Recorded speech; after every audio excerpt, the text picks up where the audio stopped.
Sa mga kapatid ko kay Kristo, nais ko pong bigyan po kayo ng magandang topic sa araw na ito sapagkat kung ganito ang ating paniniwala, wag po natin ito gagayahin. Katulad po ng ganitong mga komento, basahin po natin. Sabi niya, ang paniniwalang nawawala ang kaligtasan ay paniniwala ng mga taong hindi ligtas. So hindi po ganyan ang ating paniniwala. Ano po? Tayo po ay naniniwalang mawawala ang kaligtasan kung hindi tayo mag-iingat. Yun po ang malinaw. So kailangan mag-ingat po tayo sa mga bagay na pang-espiritual na pamumuhay. Bakit po? Sapagkat ang ating kaaway ay hindi tao, kundi yung kaaway ng Diyos na kung saan ay lumiling lang sa mga tao para dayain at ilayo sa Diyos. At ito ang magandang talakay ngayong araw na ito, mga kapatid. Nang sa ganon hindi tayo mapaniwala ng mga maling aral na ating matutunghayan ngayon. Ngayon, bigyan po natin ito ng paglilinaw na kung saan yung kanilang pananampalataya hindi na raw nawawala ang kaligtasan sa oras na ikaw ay sumampalataya. Huwag naman po tayong magkaroon ng ganitong assuming na kung saan ay ligtas ka na. Bagamat wala pa ho yung tinatawag na paghuhukom ni Kristo. Mga kapatid, ito ang tanong, kailan ba natin matatanggap yung kaligtasan? Ito po ay sa panahon po ho ng paghuhukom. At ito ay sinasabi ni Apostol Pablo sa kanyang mga sulat. Basahin po natin sa kanyang mga sulat para maintindihan natin. Sa ikalawang Timoteo 4:8, basahin natin. At ngayon, may inilaan ang Diyos sa akin na korona ng katuwiran. Ibibigay ito sa akin ng makatarungang Panginoon sa araw ng paghuhukom niya. Tingnan po ninyo si Apostol Pablo. Hinihintay pa rin po niya yung sinasabing korona ng katuwiran. Dapat nating malaman, maging si Apostol Pablo, hindi pa niya natatanggap yung korona ng katuwiran. Yung po yung sinasabing buhay na walang hanggan. Mamaya babasahin natin sa isang salin. Gusto ko po munang ilinaw ito sa bawat isa sa atin. Ulitin natin at unawain itong buong pangungusap dito sa ating binasa. Ulitin po natin. At ngayon, may inalaan ang Diyos sa akin. May inalaan po, may nakahanda na korona ng katuwiran kay Apostol Pablo. Kailan ito ibibigay? Sabi niya, ibibigay ito sa akin ng makatarungang Panginoon sa araw ng paghuhukom niya. Malinaw po na hindi pa naghuhukom ang ating Panginoon Kristo sapagkat tayong lahat ay haharap sa hukuman ni Kristo. Mamaya babasahin natin yon. Ituloy lang natin itong pangungusap. At hindi lang ako ang bibigyan. Ito po, malinaw po. Hindi lang po siya ang bibigyan. Lahat po ng mga sumasampalataya at sumusunod kay Kristo, bibigyan din po ng korona ng katuwiran. Kailan po ito? Ulitin natin. Sa araw ng paghuhukom niya, at hindi lang ako ang bibigyan, kundi maging ang lahat ng nananabik sa pagbabalik niya. Yun po yun, sa pagbabalik pa ho. Para bigyan ka, sunduin ka, at kaunin ka, para bigyan ka ng buhay na wala hanggan. Kaya nga sa pagbabalik ni Kristo, kailangan malinis ka, wala kang kapintasan, para pagpasok mo sa kanyang kaharian ay hindi ka marumi. Ibig sabihin, wala kang kasalanan, naging matuwid ka sa kanyang harapan, o yung iyong ginawa na pagsunod sa kanyang katuwiran, ikaw ay gagantimpalaan ng korona ng katuwiran. Nakita po ninyo, kailan ito? Sa pagbabalik pa ho ng Panginoon. Doon pa lang natin makakamtan ng kaligtasan. Kaya tayo nag-iingat, yung sinasabi po ninyo, huwag naman po ganito ang ating paniniwala, na kung saan ay hindi na daw ligtas. Ligtas ka na sa iyong pananampalataya. Pero, mag-iingat tayo kasi nga po, para malaman mo, no, na merong umaaligid para dayain ka at maibalik ka sa dati mong pamuhay na kung saan ka hinango. Ano ba dati mong kasalanan? Di ba? Doon ka hinango ni Kristo nung ikaw ay sumampalataya sa Kanya. Ngayong ikaw ay sumasampalataya sa Kanya, hindi ka nagagawa ng anumang kasalanan. Kaya ikaw ay gagawa ng kasalanan dahil nagpapadaya ka kay Satanas. Kaya nga para hindi tayo makabalik sa dati nating pamumuhay na masama, na makasalanan, mag-ingat po tayo. Kasi nga, ganito ang ginagawa ni Satanas. Basahin natin sa mga sulat ni Apostol Pedro para malaman lang natin na ang kanyang sinasabi dito ay mayroon pong manliling lang sa bawat tao. Kaya ito ang bilin na Apostol Pedro sa bawat isa sa atin. Basahin natin, unang Pedro 5:8, kayo'y maging mapagpigil, kayo'y maging mapagpuyat, ang inyong kalaban na dyablo na gaya ng liyong umuungal ay gumagala na humahanap ng masisila niya. Yan po ang trabaho ng dyablo. Ngayon, kung hindi ka mag-iingat, sabi mo, iligtas ka na. Madaling madaya ang mga taong kampante sa buhay na kung saan ay akala nga nila tranquila. Dapat nating malaman na nariyan ang mandaraya sa paligid natin. Kaya ingat po tayo. Maliligtas tayo kung tayo mag-iingat hanggang sa pagbabalik ni Kristo. Iyan po ang ibig sabihin. Pero kung ang inyong paniniwala, iligtas ka na kahit magkasala ka, kahit madaya ka ni Satanas, hindi po ganun. Kaya nga pinag-iingat tayo sa pagbabalik ni Kristo, ikaw ay ililigtas niya kasi naging mananagumpay ka kay Satanas. Kaya nga sabi ng mga apostol, labanan nyo ang dyablo. Paano natin lalabanan? So basahin muna natin yung itinuturo ng mga apostol na labanan daw natin ang dyablo. Ituloy lang natin. O, di ba? Na siya'y labanan ninyong matatag sa inyong pananampalataya. Yan. Kailangan pala nating labanan. Balikan natin yun, ha? Na siya'y labanan ninyong matatag sa inyong pananampalataya. Yamang inyong nalalaman na ang mga yaong hirap ay nagaganap sa inyong mga kapatid na nangasa sanlibutan. Sa ibang salin, basahin natin. Umpisa natin sa verse 8, sa salin po ng ASND. Para magkaroon tayo ng dagdag kaalaman pa sa ating binabasa. So dito pa rin po sa mga sulat ni Apostol Pedro. Unang Pedro 5:8, humanda kayo at mag-ingat dahil ang kaaway ninyong si Satanas ay umaaligid-aligid na parang liyong umaatungal at naghahanap ng malalapa. Di ba? Paano yun? Yung sinasabi po ninyong, oo, ligtas na ako. Nariyan nga ang leon. Di ba? Hindi ka ba bang iingat? O sa literal na lang, pag-alagala ka dyan at may leon, siyempre malalapa ka niya kung hindi ka mag-iingat. Ibig sabihin, mapapahama ka. Naroon ba ang kaligtasan? So mawawala ang kaligtasan kung hindi ka mag-iingat. Kaya balikan natin itong talatang ito. O yan po ang magpapatibay na sinasabi ng mga apostol, humanda kayo at mag-ingat. Ano ba yung humanda? Prepare sa iyong sarili.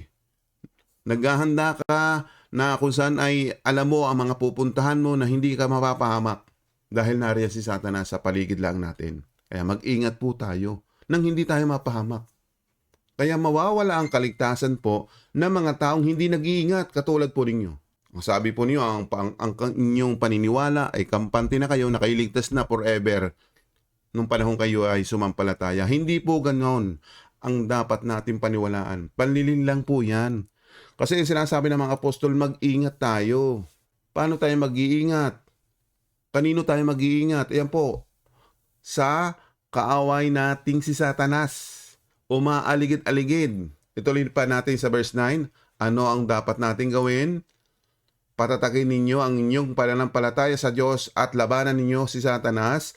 Alalahanin ninyong hindi lang kayo ang naghihirap, kundi pati ang mga kapatid ninyo kay Kristo sa buong mundo, nararanasan din nila ang mga paghihirap na ito.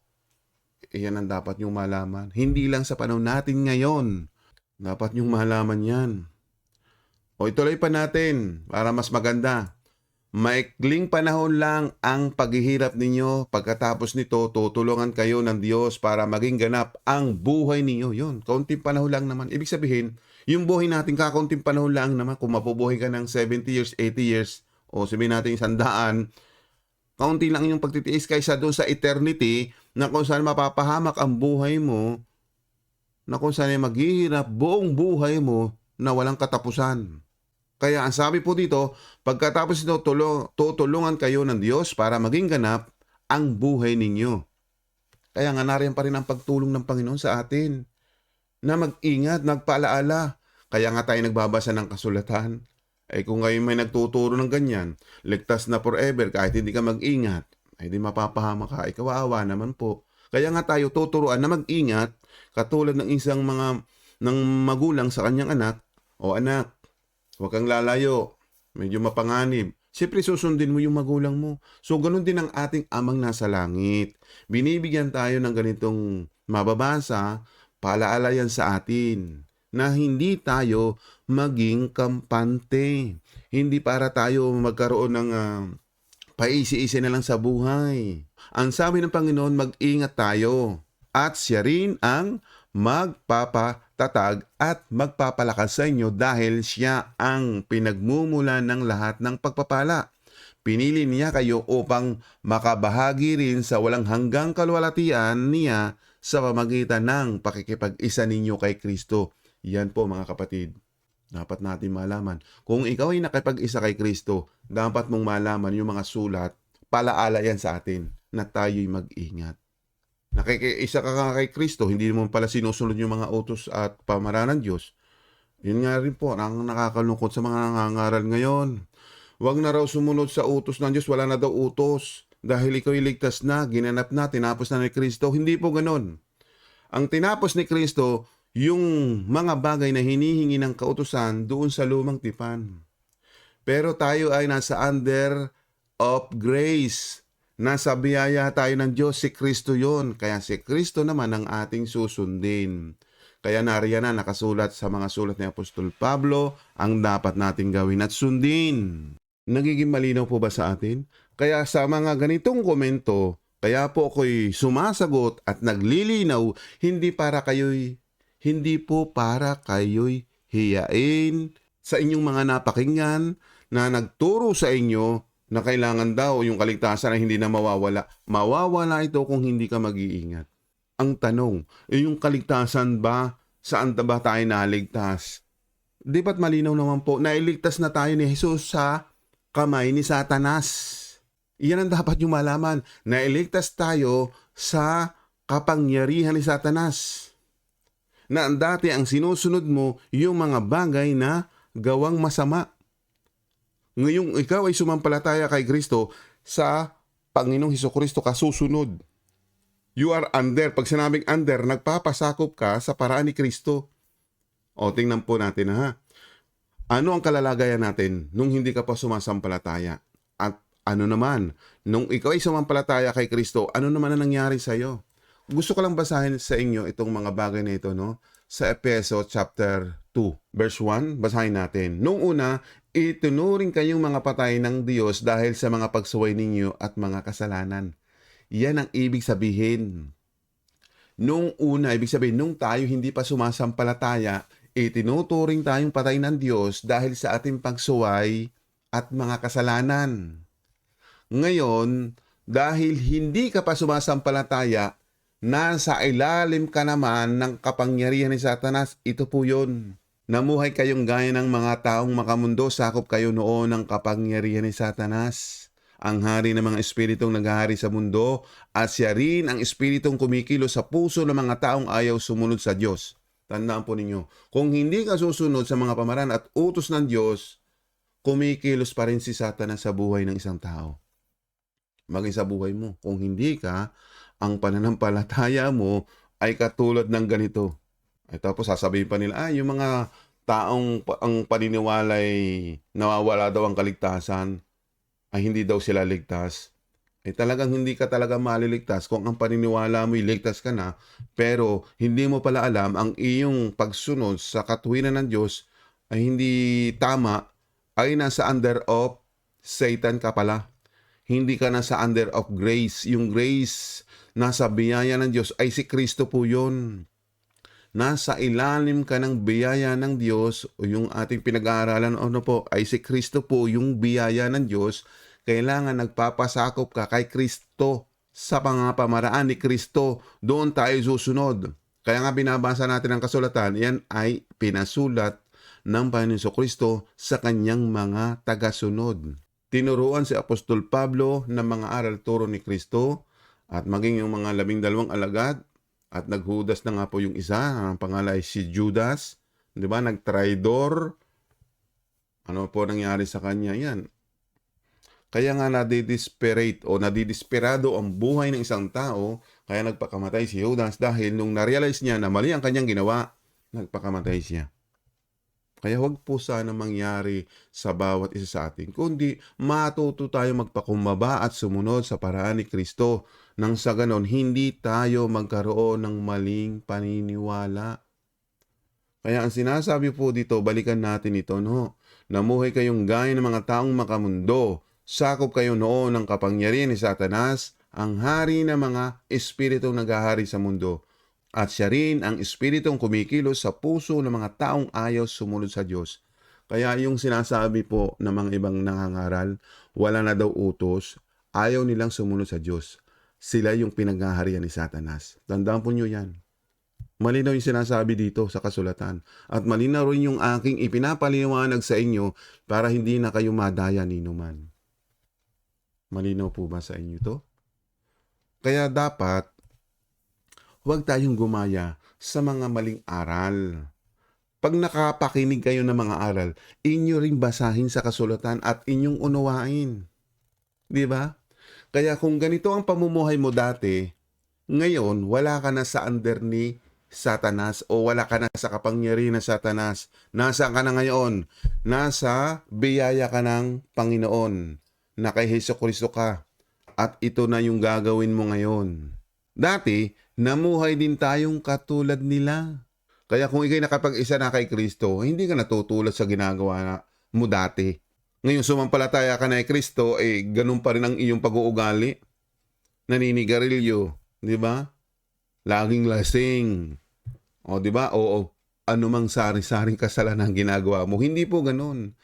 Kaya kung ikay namumuhay pa rin, katulad dito, namuhay tayo ayon sa pagnanasa ng laman at sinunod natin ang masamang hilig ng katawan at pag-iisip. Yun po yung kasama yung ating laman at pag-iisip. Sa kalalagayan nating iyon, kasama rin sana nila tayo na nararapat parusahan ng Diyos. Yun po ibig sabihin diyan. Kaya kung ikaw pa ay nasa kapangyarihan pa ni Satanas, sinusunod mo pa yung hilig ng iyong katawan, kasama ka sa parurusahan ng Diyos. Pero ito ang kagandahan, sa biyaya ng Diyos kay Kristo. Ngunit napakamawain ng Diyos at napakadakila ng pag-ibig niya sa atin, na kahit itinuring tayong patay dahil sa mga kasalanan natin, muli niya tayong binuhay kasama ni Kristo, kaya naligtas tayo dahil lamang sa biyaya ng Diyos. Saan tayo naligtas? Doon sa kapangyarihan ni Satanas. Doon muna tayo iniligtas. Wala pa yung kaganapang kaligtasan, hindi pa nga nabalik si Kristo, di ba? Balikan nga natin yung sinasabi ni Apostol Pablo. Kaya nga kapatid, hindi po ganito na sinasabi yung ligtas ka na. Wala pa yung ganap na kaligtasan, kundi naligtas ka pa lang kay Satanas, sa kapangyarihan ni Satanas.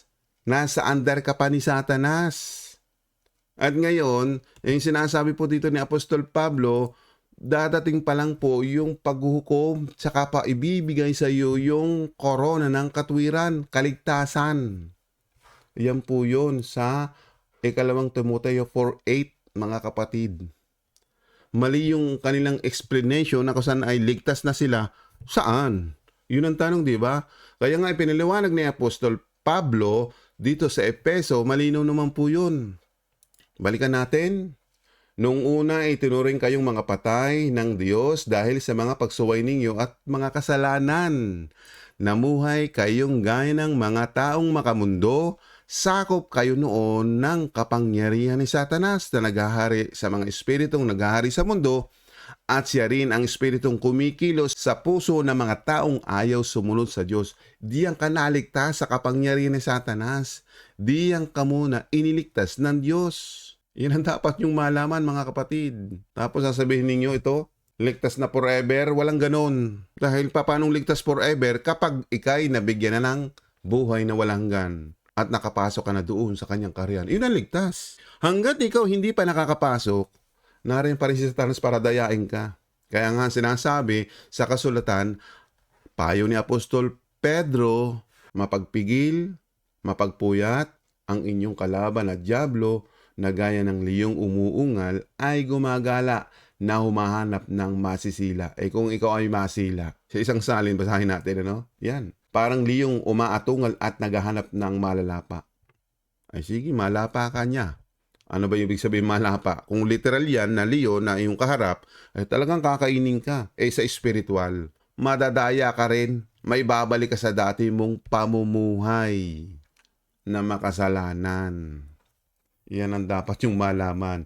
Kaya kaibigan, kung sino ka mang nag-comment dito, hindi para kita laitin, insultuhin, kundi ipinaunawa sa inyo yung mga nangangaral nagtuturo na ang kanilang pangangaral, ang paniniwala nila ay hindi nawawala ang kaligtasan sapagkat sila'y sumampalataya ay ligtas na daw forever. Once saved, always saved. Hindi po ganoon mga kapatid. Walang ganyang aral. Kundi naligtas lang tayo sa kapangyarihan ni Satanas. Balikan natin ha. Para maintindihan po ninyo na kung saan nailigtas po tayo sa kapangyarihan ni Satanas. Yan po. Sakop kayo noon sa kapangyarihan ni Satanas. I-highlight natin para maintindihan ninyo ano ba yung ibig sabihin ng sakop. Yan. Namamahala. Ngayon, saan magpapasakop ngayon? Sa biyaya ng Diyos. Sino po yung biyaya ng Diyos? Di ba't napag-aralan natin si Jesucristo? Yung po ang biyaya ng Diyos na tayo'y nasa under of grace, nasa biyaya ng Diyos kay Kristo Jesus. Di ba? Yan ang malinaw po para sa atin na kung saan tayo ay nasa biyaya ng Diyos. Sinusunod natin si Kristo. Ano ba si Kristo? Taong matuwid, taong mabuti. Kaya nga nagkatawang tao, di ba? Para gayahin natin yung kanyang pamumuhay. Lumayo sa kasamaan, hindi gumawa ng kasalanan, kundi sumunod sa mga pamaraan at utos ng Diyos. Kung paanong ang ating Panginoong Kristo ay sumusunod sa Ama, sa lahat ng pamaraan at utos, dapat ganun din tayo. Iyan ang sinasabi ng mga sulat pa rin ng mga apostol na sundin natin si Kristo. Sumunod tayo sa Kanya. Di ba? Katulad po ni Apostol Pablo sa kanyang mga sulat. Ano po sabi ni Apostol Pablo sa kanyang mga sulat? Basahin natin. Kaya nga tularan ninyo ako gaya ng pagtulad ko kay Kristo. Gusto mo bang gumaya? Huwag mong gayahin si Pablo, kundi ang gayahin natin ay si Jesucristo. Kaya sinasabi dito, baka mamali ang interpret ng iba, ay tularan daw natin si Pablo. Hindi po ganon.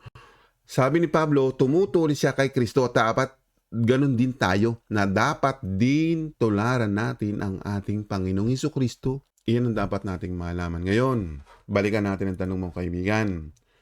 Yung paniniwala yung kaligtasan, hindi pa ho yan ganap na kaligtasan.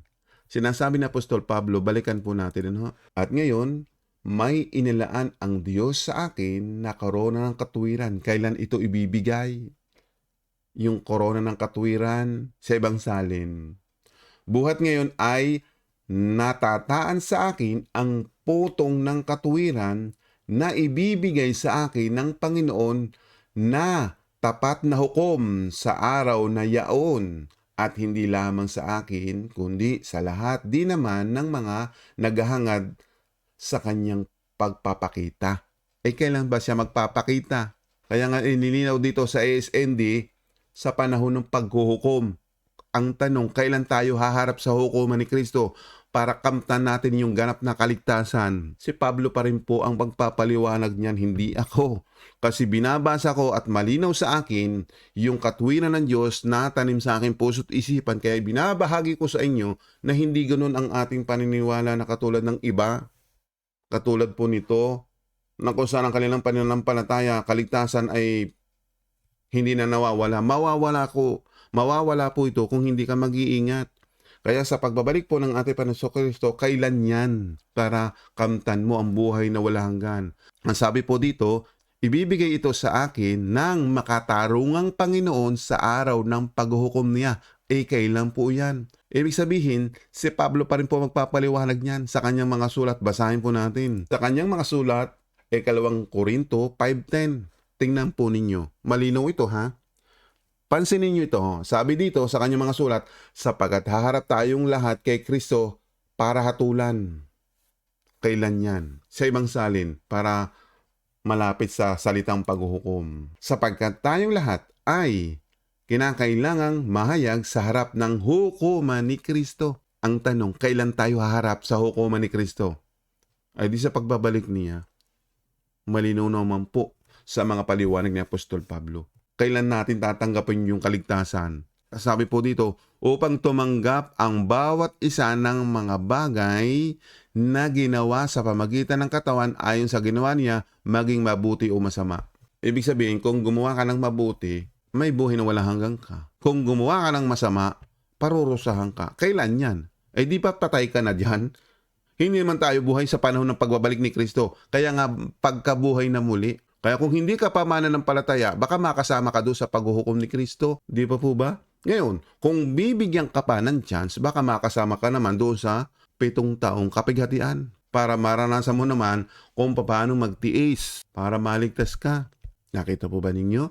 Pag kapighatian, mahirap naman ho yun. Kasi yung salitang kapighatian ay talagang mahirap po yun ang kalalagayan sa panahong iyon. Kung bubuhayin ka. Kasi ang sinasabi yan, kailan yan? Siyempre hindi na tayo buhay niya sa panahon na yan. Kung bukas dumating ang Panginoon at paghukom na, mabuti yun. Paano yung mga naunang namatay? Di ba? Kaya yung mga gumawa ng mabuti, namatay, bubuhayin, bibigyan ng buhay na wala hanggan. Pero yung masama, parurusahan yun. Ano ang paliwanag dito? Ang magpapaliwanag naman noon ay si Juan. Basahin natin. 5:29 ng Juan. Para lang maintindihan natin, may pagkabuhay na muli. Nang sa ganun, maintindihan natin na gagantimpalaan ang mga taong gumawa ng mabuti. Basahin natin. At magsisilaba sa mga nagsigawa ng mabuti ay sa pagkabuhay na muli. Yan po. Kaya mabubuhay na muli yung mga gumawa ng mabuti. Diba? Doon pa lang nila kakamtan yung kaligtasan. At bibigyan sila ng buhay na walang hanggan. Tapos, ano naman ang mangyayari sa masama? Yan po. Ulitin natin para mas malinaw. At magsisalaba sa mga nagsisigawa ng mabuti ay sa pagkabuhay na muli sa buhay. At ang mga nagsigawa ng masama ay sa pagkabuhay na maguli sa paghatol. Diba? Naniniwanagan na kayo? Kaya huwag po kayo basta maniniwala sa ganitong nagtuturo ang paniniwala nila ang kaligtasan ay hindi nawawala. Mawawala yan dahil kung hindi ka mag-iingat. At yung kaligtasan naman na nakamtan natin sa kamay pala ni Satanas, sa kapangyarihan ni Satanas. Kasi nasa under ni Satanas ka pala kung gumagawa ka ng kasamaan. Doon ka lang nahango. Dahil nung ikay hinango, doon mo makikita na sa panig ka ni Kristo dahil gumagawa ka ng mabuti. Pero yung gumagawa ng masama, patuloy gumagawa ng masama, nasa under ng Diablo o ni Satanas. Nasa kapangyarihan ni Satanas kung gumagawa ka ng kasamaan. Doon ka lang nahango, doon ka lang iniligtas sa kapangyarihan ni Satanas. Iyan ang malinaw. At ililigtas pa tayo kung tayo magtitiis, di ba? At hindi tayo padaya kay Satanas. Kaya malinaw po dito. Yung sinasabi ni Pedro, balikan natin para maging malinaw po, no? Kaya nga po, kung wala tayong ganitong pag-aaral at hindi kayo nakahanap ng ganitong channel, siguro ang lahat sa inyo, puro na lang ang paniniwalaan ninyo kung ano yung sinasabi ng mga nangangaral ngayon. Puro na lang kasinungalingan. Ayaw nilang ganapin yung aral at turo ni Kristo. Katulad ko po, dapat ganito. Kapag nangangaral ka, ang iyong ipapahayag ay hindi yung sarili mo, ang iyong ipagmamalaki, kundi yung aral at turo ni Kristo. Kaya nga sabi ni Apostol Pablo, ang aking ipagmamalaki ay si Kristo, hindi yung aking sarili. Basahin nga natin yon. Basahin po natin dito sa 2 Korinto 10:17 sa mga sulat pa rin po ni Apostol Pablo. Gaya ng sinasabi ng kasulatan, kung mayroong nais magmalaki, ipagmalaki na lang niya kung ano ang ginawa ng Panginoon. Yan po ang malinaw. Ano ba ang ginawa ng Panginoon sa iyo? Yun ang ipagmamalaki mo. Isunod pa natin ang talata sa verse 18. Sapagkat nalulugod ang Panginoon sa taong kanyang pinupuri at hindi sa taong pumupuri sa sarili. Yan, katulad ko po, kaya ako'y nangangaral, hindi ako nagpapatawag na pastor. Sa atin po yung paggalang sa isa't isa, magkakapatid po tayo. Ang ating aral na matatanggap, aral ni Kristo at sinusunod natin. Nagmamahalan tayo bilang magkakapatid kay Kristo. Kaya yung sumusumbat sa channel na ito, kumokontra, hindi natin yung kapatid sa pananampalataya. Kasi aral at turo na nga ating binabasa, pinamamalianan pa nila. Kaya wala na ho tayong magagawa, kundi ang aral nila ay aral ng demonyo, hindi aral ni Kristo. Lumalabag sila sa katotohanan, kumokontra sila sa katotohanan. Kaya mga kapatid, yung mga ganitong aral, ano ho, hindi para siya ay ating ipahiya, kundi maitawid yung kanyang kaluluwa sa kapahamakan. Kaya kung kayo ay nakaunawa sa ating pong pag-aaral na ito, ay naghatid po ako sa inyo ng kabutihan, hindi po kasamaan. Ano po? Ulitin ko po ang tanong na ito. Ang paniniwalang nawawala ang kaligtasan ay paniniwala ng mga taong hindi ligtas. Hindi po ganyan ang ating paniniwala. Ano ho? Kundi tayo po, ang ating kaligtasan na nakamtan natin kay Kristo Jesus, iniingatan natin. Bakit po? Kasi yung dyablo o si Satanas ay umaaligid para alisin ang pananampalataya mo kay Kristo. Ibalik ka sa dati mong buhay na makasalanan, taong masama, kung gumagawa ka ng kasamaan. Pero kung ikaw ay mabuti na, dati ka nang mabuti, gumagawa ka ng mabuti, lalo ka pang magiging mabuti kasi narinig mo yung aral ni Kristo. Malinaw po ba? Kaya iniingatan ng Panginoon ang mga taong hindi gagawa ng kasamaan kasi patuloy ka sa pagsunod sa aral at turo ni Kristo. Okay na po ba yon? So salamat, nakaunawa po tayo. No? Salamat kaibigan sa mga tanong mong ito at komento mo, hindi para ikaw ay aking sakta ng kalooban. Malay mo, naintindihan mo itong ating topic ngayon. Mali pala yung iyong paniniwala, ay di umalis ka na doon nang hindi ka mapahamak. Kaibigan, kaibigang zero. Ngayon, hindi ka masesero sa salita ng Diyos. No? Para ikaw ay magkaroon ng tamang katuwiran, tamang aral, kay Kristo ka mag-aral. At tuturuan ka niya. Magbasa ka, aralin mo ang kanyang mga sulat, unawain mo, humingi ka ng tulong sa Diyos, humingi ka ng karunungan sa Diyos, ipagkakalob ito sa iyo. Sapagkat ang Diyos ay hindi maramot para hindi ka pagbigyan. Kaya kaibigan, salamat sa iyong komento. Ito'y naging tulong sa iyo, sa akin, sa lahat ng nakikinig sa channel na ito. So pagpalain po ang bawat isa sa atin. Ito po ang inyong lingkod, Brother Owen, na kung saan ay patuloy na nagbibigay po sa inyo ng katuwiran ng Diyos. At doon sa makakaunawa, please subscribe. At yung hindi tatanggap ng aral at turo ni Kristo, malaya ka rin mag-unsubscribe. So hindi ko po kayo pinipilit kung ano ang gusto ninyo. Kasi kung ano yung gusto ninyo, gawin po ninyo. Kasi ang gusto namin, sumunod sa paraan at utos ni Kristo. Okay na po ba yon? Sumayin niyo po ang biyaya at kapayapaan mula sa Diyos Ama at sa ating Panginoon Kristo na ating tagapagligtas. Hanggang sa muli po, pagpalain po ang bawat isa sa atin. Amen.